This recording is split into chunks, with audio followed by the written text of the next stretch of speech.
সরকার গণতান্ত্রিক যে চর্চা বজায় রেখে 2026 নির্বাচনে জয়ী হওয়ার পরেই বিশ্বের যে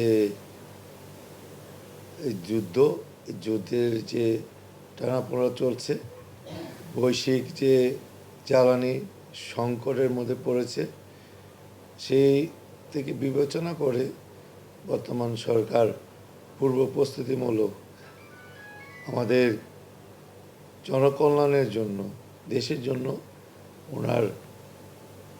আমাদের এই দেশের জ্বালানি সংকট যাতে গভীরভাবে না পৌঁছায়, সেই কারণে সরকারের এই প্রাথমিক যে পদক্ষেপ, এই পদক্ষেপকে আমরা সাধারণ ব্যবসায়ী এবং যারা আমরা জনসাধারণ আমরা স্বাগত জানাই।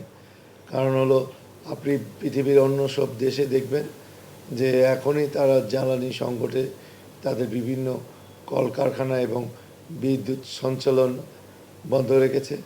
আমরা আলহামদুলিল্লাহ এই পর্যায়ে আমাদের এখানে বিদ্যুতের কোনো ঘাটতি হচ্ছে না, জ্বালানির কোনো ঘাটতি হচ্ছে না, এবং দেশ অর্থনীতি স্বাভাবিকভাবে রাখার লক্ষ্যেই বর্তমান সরকারের এই গৃহীত পদক্ষেপকে আমরা সাধুবাদ জানাই।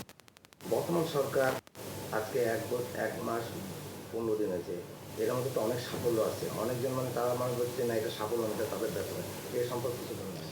দেখুন, 2020 করোনা মহামারীতে দীর্ঘ 2 বছর মহামারীর মোকাবেলা করেছে এবং মানুষ দুর্ভোগের থেকেও এটার উত্তরণ পেয়েছে। ওই ধরনের ব্যাপক বাংলাদেশে ভর্তুকি দিতে হচ্ছে না, যেরকম বিভিন্ন ক্ষেত্রে ভর্তুকি দিতে হচ্ছে, সেটা এখনও ওই পর্যায়ে যায়নি। এখন যুদ্ধের যে বিষয়টা, এটা তো অভ্যন্তরীণ বিষয় না, এটা হলো আন্তর্জাতিক বিষয়। এই আন্তর্জাতিক বিষয়টাকে এটা আমরা যদি ব্যক্তি বিষয় নিয়ে নেই, এটা হলো অপরাজনীতি। এই অপরাজনীতি বের হতে হবে।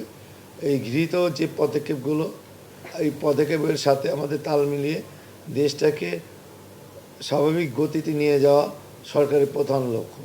আশা করি এই যুদ্ধের যে ক্ষয়ক্ষতি সরকারের যে পরিকল্পনা, আমরা ইনশাল্লাহ এই পদক্ষেপকে আমরা মেটাতে সক্ষম হব, যে ব্যাপক ক্ষয়ক্ষতি যাতে না হয়। প্রধানমন্ত্রী যে উন্নয়ন কার্ডটা ভালো কাজ করছে, বিরোধী দল হোক, যায় দোষরা হোক,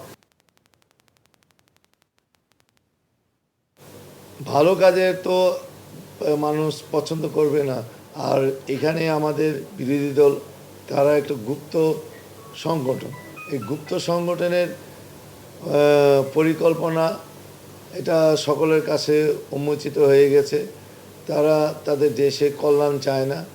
তারা আমাদের দেশের স্বাধীনতাকে যেরকম স্বীকার করেনি, স্বাধীনতার যুদ্ধে তারা ঝাঁপিয়ে পড়েনি, দেশের উন্নতি এবং অগ্রগতি এটাকে তারা স্বীকার করবে না এবং ভালো মতো নেবে না। ইনশাল্লাহ বর্তমান সরকার গণতান্ত্রিক চর্চায় বজায় রেখে এই অপশক্তি এবং গুপ্তচরের যে নীল নকশা, এটা জনগণকে সাথে নিয়ে মোকাবেলা করতে।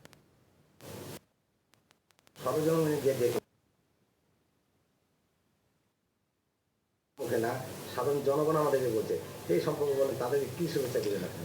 আমরা ফ্যাসিবাদের দীর্ঘ 17টি বছরে আন্দোলন সংগ্রামে কেটেছি এবং 2026 যে নির্বাচন গণতান্ত্রিক চর্চা বজায় রাখার জন্য জনগণের দোরগোড়ায় আমরা গিয়েছি। জনগণ আমাদের যে চিন্তাভাবনা জনগণের কাছে গিয়ে বলেছে এবং জনগণ সাদরে এগুলোকে গ্রহণ করেছে। আমরা চাই জনকল্যাণে কাজ করার জন্য জনগণের দোরগোড়ায় পৌঁছিয়ে তাদের সাথে একযোগে কাজ করার জন্য। আমাদের সমাজের সবচেয়ে বড় ব্যাধি মাদক। আমাদের এই লক্ষ্যকে বাস্তবায়ন করার লক্ষ্যে জনগণকে সাথে নিয়ে আমরা এই ব্যাধিকে নির্মূল করার চেষ্টা করব। সমাজে আমরা বসে থাকতে পারি না। এই ব্যাধি নিরসন করার জন্য আমাদের কাছে যেখানে যাওয়ার প্রয়োজন সেখানে যাব এবং সমাজে এটা প্রতিরোধ করার লক্ষ্যে আমরা সর্বাত্ম জনগণকে নিয়ে এই ব্যাধি নির্মূল করব ইনশাল্লাহ। ধন্যবাদ।